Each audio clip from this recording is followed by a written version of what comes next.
Why is a room full of married people empty? Because there's not a single person in it. Correct. Pay that man $8. Is stealing a kiss petty larceny? No, it's grand. Correct. Pay that man $9 because... It pays to be ignorant. As living proof to all you servicemen and women listening in over there that it does pay to be ignorant, here's another half hour with radio's biggest selection of zanies, the incomparable wits, George Shelton, Lulu McConnell, and Harry McNaughton, our doctor of music, Nat Novick, and a man who sticks his neck out every week at this time, our moderator, Tom Howard.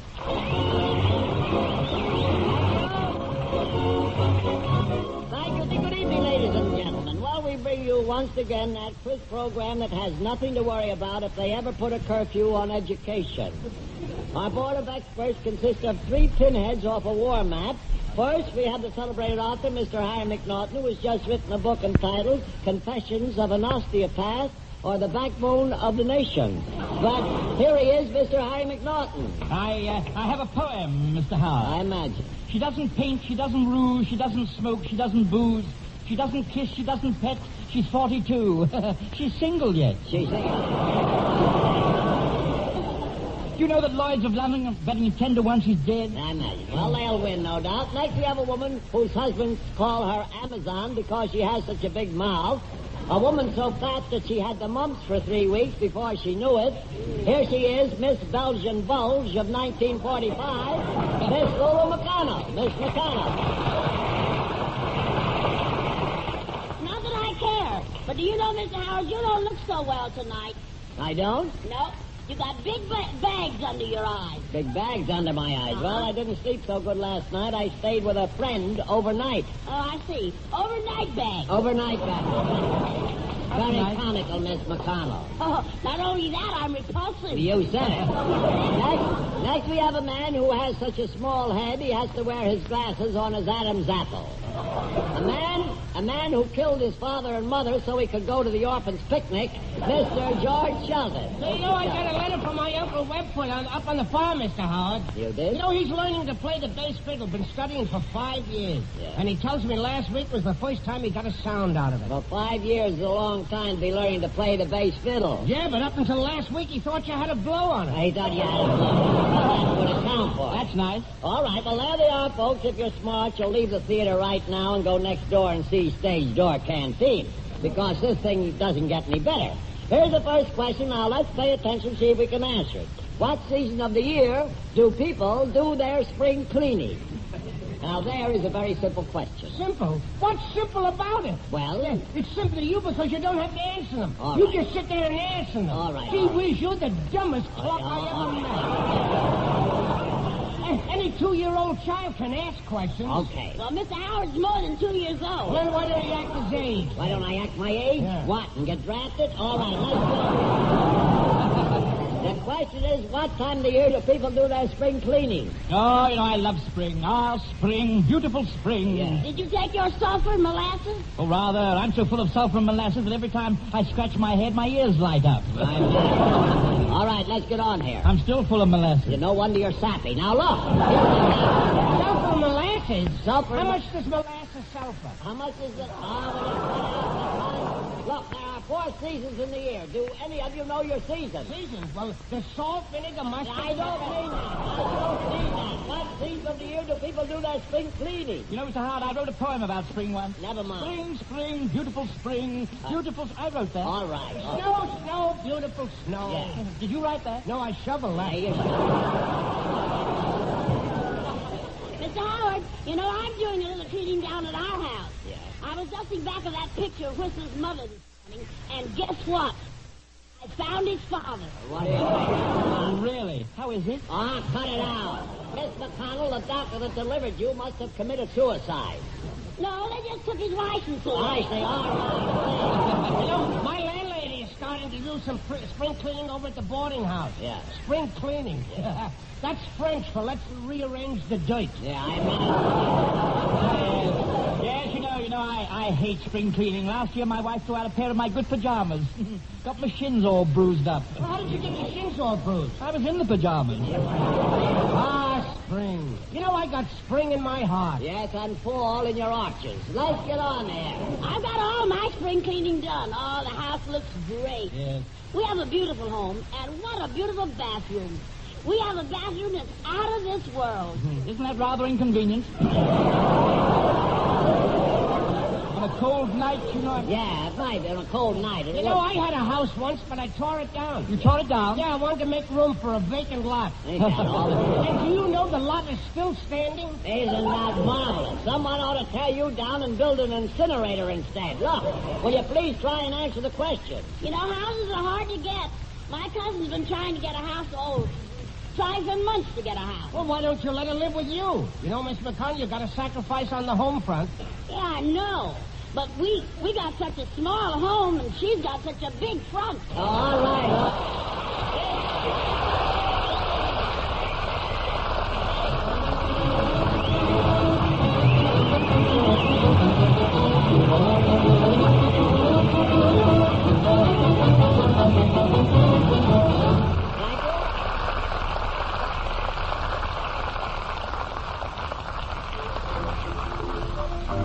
That's sweet.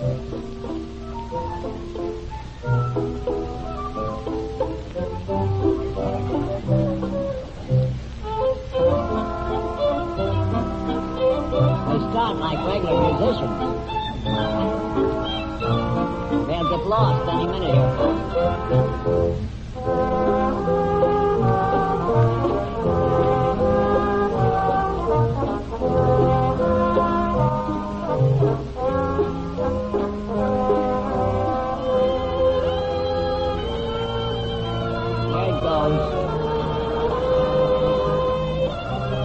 sit down a minute. A stone got in my shoe.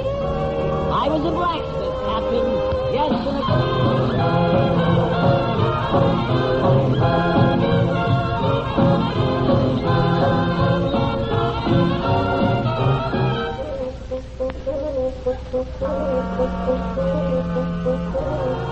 He happened to discover that he had something to play there.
Here it is. Let's see if we can have a little better luck with this one. Yes. None of you tell me what a steering wheel is used for.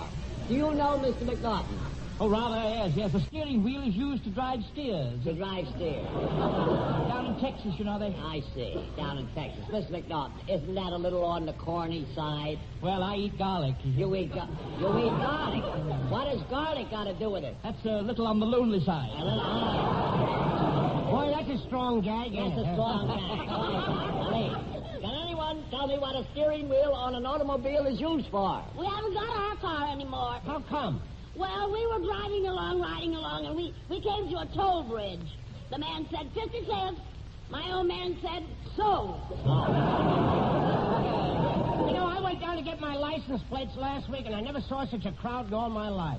There was a lady standing in line with her 3 children, and I said to her, Madam, you ought to be ashamed of yourself, standing in line all this time with those 3 little tots. And she says, quiet, jughead. When I first got in this line, I wasn't even married. Not even married, eh? No. You know, I met a girl last night who's never been kissed. Never been kissed. Oh, I'd like to meet her. You're too late now. Look, the question is about automobiles. You know, I got a ticket the other day for going too slow. Too slow? You mean too fast. No, too slow. He caught me. Mr. Sheldon, I'd love to have met your folks, or won't they admit it? Look, the question is, what is the steering wheel on an automobile used for? Well, Mr. Howard, would that be for an emergency brake? No. The emergency brake is used in case of an emergency. Sure, just like a kimono. All right, just like a kimono. You know, I have a very indifferent horn on my car. An indifferent horn? Yes, it just doesn't give a toot. Doesn't give it. That's the worst I've The heard. devil is in me tonight. Yes, it certainly is. You know, I have no horn on my car. You have no horn? No, just got a sign on the front of the car says, Dodge, brothers. I see.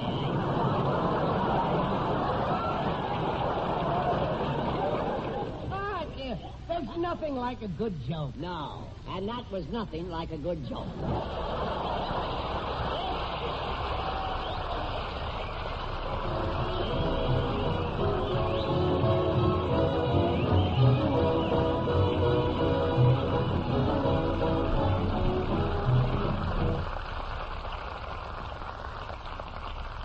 And now comes our contestants. Why, Mr. Roberts is getting them up here. We will go into the sour note of our program.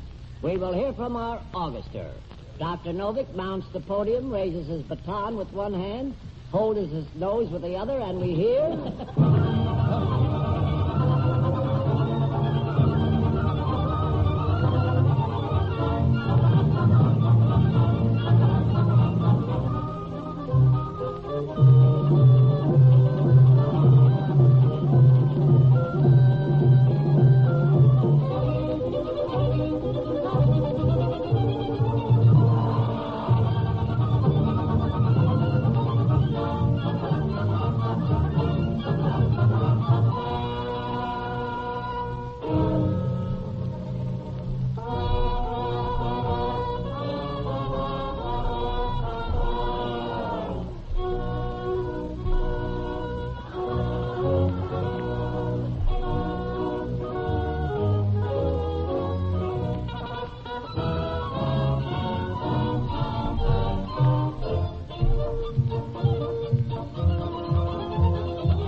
Boy, there's an Augusta that always reminds me of the creaking door on Inner Sanctum. Well, enough of that. Who is our first contestant this evening, Mr. Roberts? Our first contestant, Mr. Howard, is Sergeant Johnny Grant of the United States Army Air Corps. Well, that's right.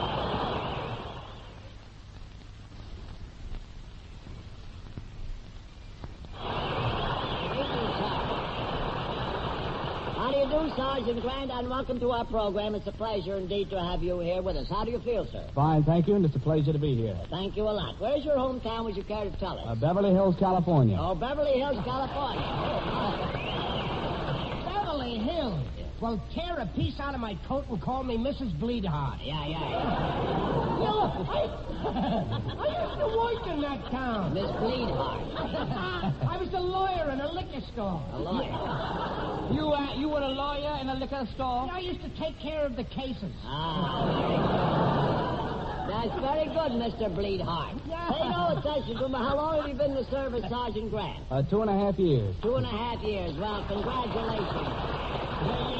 Yes, sir, my boy, that is marvelous. You know, Sergeant, in the last war, I was in private candidate school. Now, wait a minute, Mr. McNaughton. You mean officers' candidate school? No, I mean private. You see, after 6 months, I graduated. Private, third class. Private, third class. They gave me a beautiful insignia from his sleeve, you know. Lovely thing. Right here. The rampant mule. Rampant mule. So you made an ass of yourself. Yes. Third class. Third class. You mean you wasn't even a first-class jackass?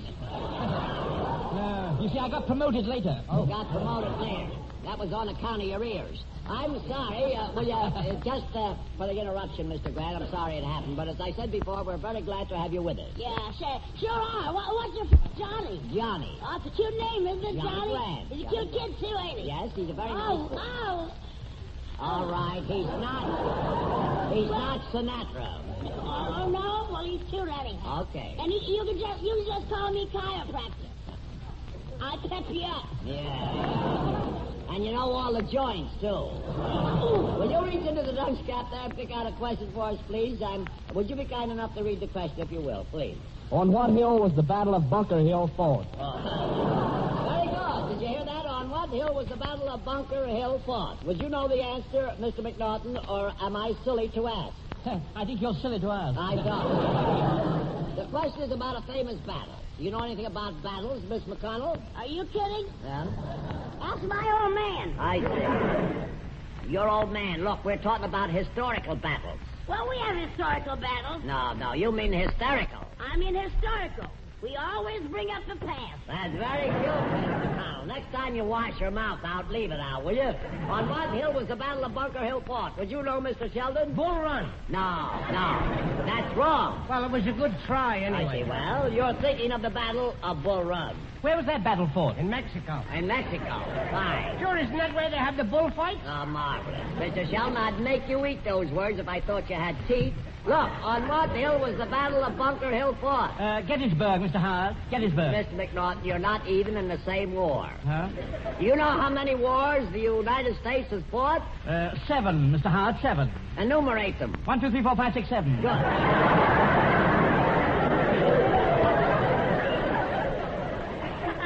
Miss McNaughton, if you ever disappear, it couldn't happen to a nicer guy. You know, my great-great-grandfather fought with Washington, and my great-grandfather fought with Grant, and my grandfather fought with Dewey. What's the matter? Can't your family get along with anybody? Can any of you tell me about the Battle of Bunker Hill? I hear they're going to fight the Battle of Bunker Hill all over again. Going to fight the Battle of Bunker Hill all over again? Yeah, it wasn't fought on the level. I see.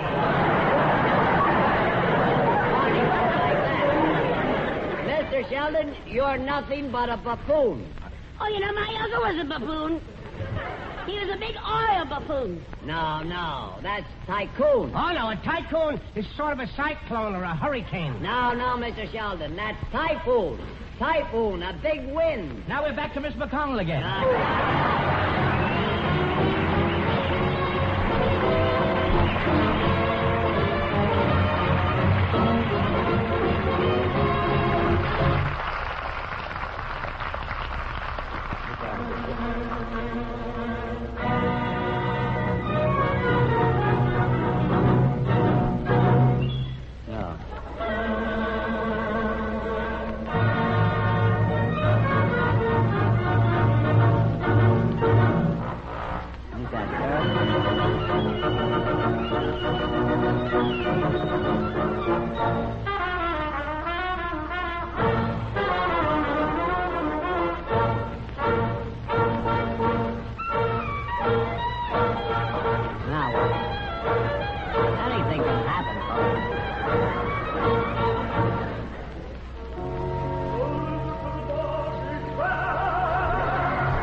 Somebody throw that guy a fish.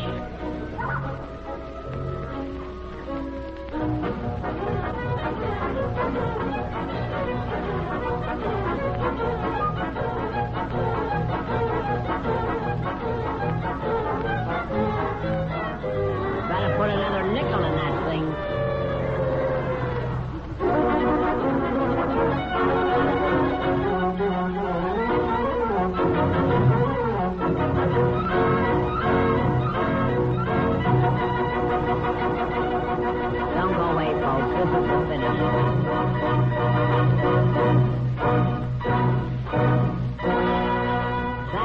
Thank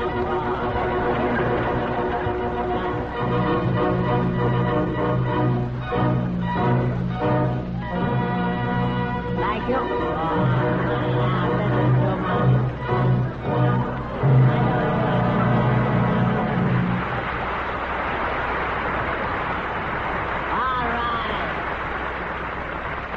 Have we another contestant while Yes, you're on your feet? we have, Mr. Howard. I want you to meet a very charming young lady, mailman first class, Vicki Morrison of The Wave. Oh, fine.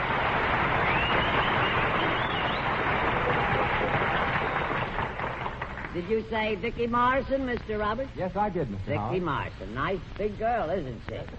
Yes, she looked quite cute walking across there with Johnny. Well, we're very glad to have you with us, Miss Morrison, and good evening to you. And how do you feel, Miss? Fine, thank you, sir. Well, you certainly do look it. It's nice that you came up here, and we thank you. Would you care to tell us where your hometown is? Joliet, Illinois. Joliet, Illinois. Well. All right from Joliet. Joliet. I spent 3 years there. I imagine you did.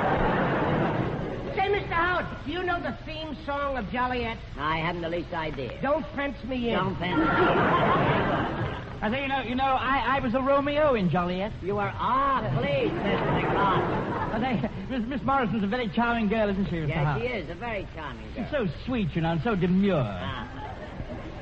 Mr. McCarthy, tell me something. Why is it you fall in love with every girl you see? What makes you do that? Every girl I see. Every girl you see. I was a Romeo in Joliet. All right, never mind that Joliet. Pay no attention to him, Miss Morrison. He's just a wolf in cheap clothing. What are you doing in New York? Visiting? No, I'm stationed here. Oh, you're stationed in New York. That's right. How long have you been here? 18 months. 18 months in New Yes, York. Well, that's marvelous. How do you like New York? Fine. People Very treat nice. you all right? Certainly. Have you met any nice boys in New York? Oh, all these nice sailors. Oh, all the nice sailors. Well, that's fine. Are you married? No, I'm not. Oh, you're not married. Well, that's interesting. Never mind. Nothing said from you, Mr. Sheldon. No, I was just looking at Miss Morrison. She reminds me of a lady that I used to go out with one time. Oh, yeah? Yeah, she's a real estate man's daughter. She was a real estate man's daughter? Was she nice? Oh, was she? She had lots and lots. She had lots.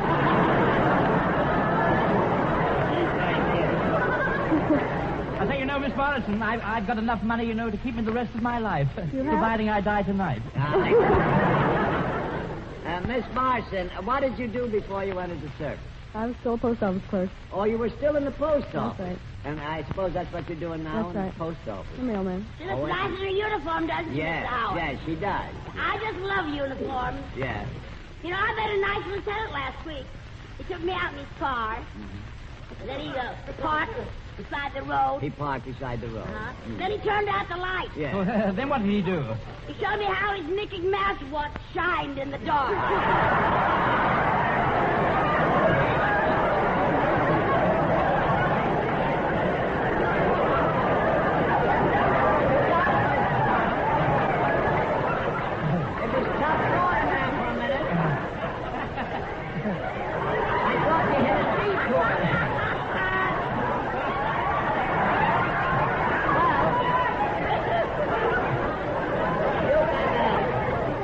Appreciate, Miss Morrison, what I'm up against here, I'm sure. I bet that was a very exciting evening. I bet it was an exciting evening, Mr. Sheldon. That officer must have known what time it was. Yeah, I guess. Well, I suppose you enjoy your work in the post office, Miss Morrison. Very much, sir. Yes, I imagine you do. I suppose, do you ever on your spare time play post office? Yeah, you were...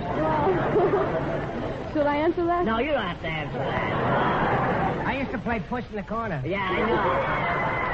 Somebody hit you in the puss and you laid in the corner already. All right. Will you do us a favor? Will you do us a favor, Miss Morrison, and reach into the dunce cap there and pick out a question for us, if you will, please? And when you get it, would you be kind enough to read the question?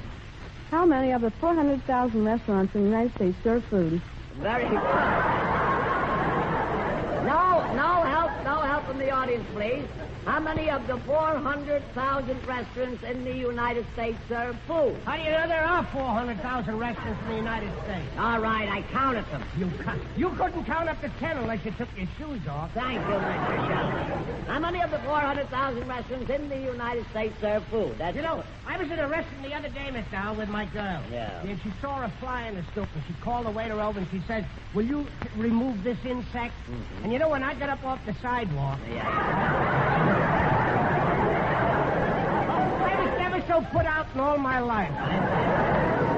I say, you know, Miss Morrison, I was a Romeo in Joliet. Ah, Miss McNaughton, you already said that. I did? Yes. So that's where I heard it. Yeah.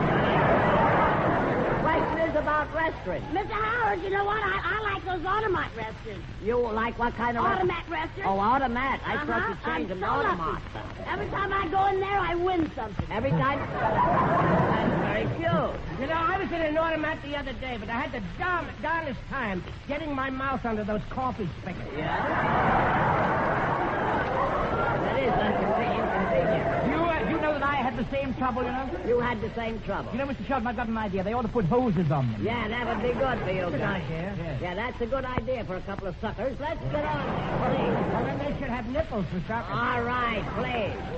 Miss McNaughton, if you and I were left all alone in this world with nothing between us but a knife, I'd let you have it. Oh, that's very, very sporting of you. Yeah. I'd do the same thing for you. Thank you. You know, I stopped in a restaurant down home and I had some hitchhiker soup. Wait a minute. Hitchhiker soup. Yeah, the waiter had his thumb in it. Good. I know just how you feel.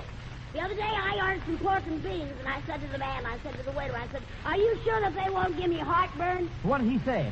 He said, what do you want for 20 cents? Medical advice, too?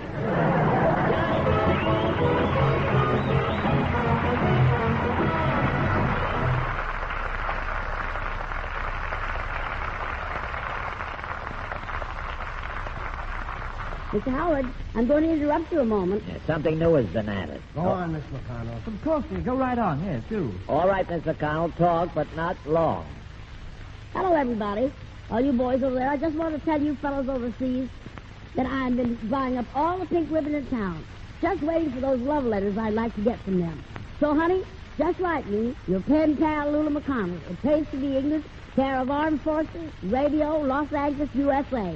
Write soon. Goodbye, honey. Ta-ta. That's how, Miss McConnell. I second the motion.